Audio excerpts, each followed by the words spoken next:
Hello everyone, good morning. Ayan guys, napakaganda ng panahon, napakaganda ng paligid.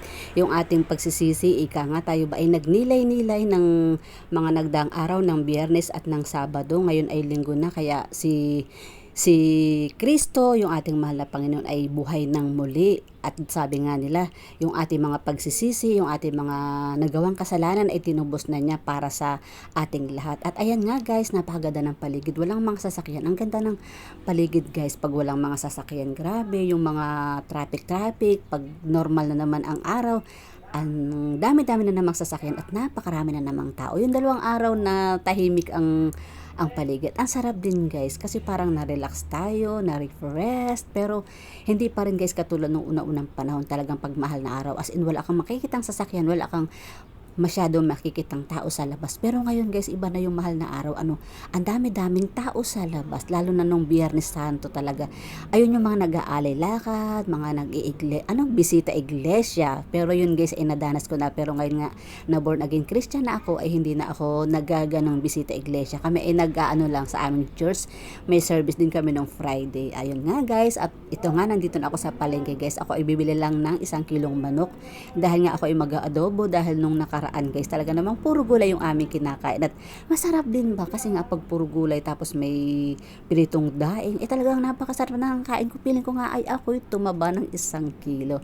At ayan guys, medyo narinig ko yung sermon ng pare, pero hindi ko na ito pinarinig kasi nga nag-mute na ako at andito na nga ako sa palengke guys. Bumili na rin ako ng biko, ng suman guys, at ng nilupa kasi nga mahilig ako sa ganito guys. Parang ako lang naman yung mahilig dito sa bahay namin kasi yung aking anak at saka yung aking asawa ay tumitikim-tikim lang din. Pero minsan ay napapagaya sila sa akin dahil nga magana akong kumain. O, ayan guys, nandito na ako at maya-maya ay ako'y magluluto na ng adobo kasi nga parang alam mo yun, pag linggo, parang family day dapat, pero syempre, pag linggo na sa simbahan kami, talagang ngayon ay masarap magpuri sa Panginoon, talagang maaalala natin yung mga ginawa ng Panginoon sa atin, yung pagtubos ng ating mga kasalanan, kaya tayo guys ay magbagong buhay na. Ayan, shout out sa mga nanonood ng aking video, sa mga nagsusupport sa aking mga video. Salamat sa inyo guys. Hindi talaga ako nakakapag-live, hindi ako nakakapag-premiere, hindi ako nakakapag-support sa inyo guys kasi palaging busy si Mami Pearly Vlogs, tapos